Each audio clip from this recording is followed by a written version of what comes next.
Todd Street is typically a mixed-use incubator. We were established 10 years ago with assistance from our local government authority and federal government, who originally purchased a derelict warehouse, which is often the classic way mixed-use incubators start.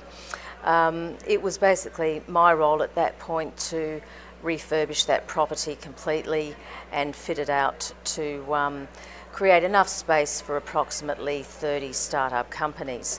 The problem was, though, that after 9 months we had a lovely looking facility, and of course we didn't have any clients at that point, so it was very challenging for the first 6 to 8 months of our operation, where we had no operating funds at all.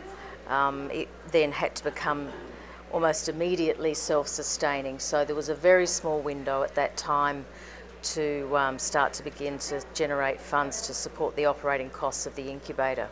From about year 2 of our operation, we really began to work hard on piloting business growth programs, business acceleration programs. What we discovered very early, though, was that training per se was not going to be the solution.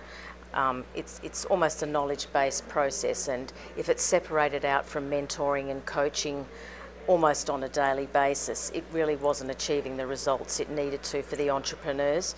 So one of the things I would say that we do very well is to deliver constant, some might say relentless, in-depth business growth support on a day-by-day basis. So we combine structured programs, of course, with that day-to-day access to mentors and consultants. It's instant. If someone has a problem, they want a contract reviewed, they want a patent situation looked at, they want assistance with their business plan, they want a bookkeeper, they need to contract someone on short notice to help them implement a contract.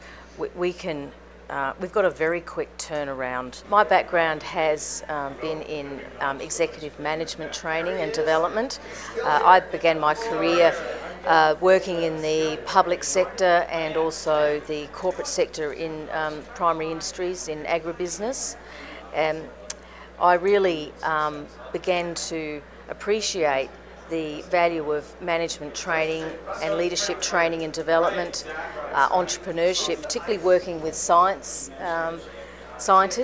in the agribusiness field, because quite often working in a large corporation, they too struggle with the challenge of making that transition from being the technical expert to all of a sudden often finding themselves in a more senior management position, not having had any training or support to get there. So there's been a lot of similarities from that experience that I took to basically beginning to work in the small business field. The two things we're interested in pursuing in the future are developing services that are matching entrepreneurs with university students, to develop collaborations to accelerate commercialisation of technology. We've already got very good connections with venture capital and angel investors, so I think can play a part in that commercialisation process and certainly be more active perhaps than what we have been up until now.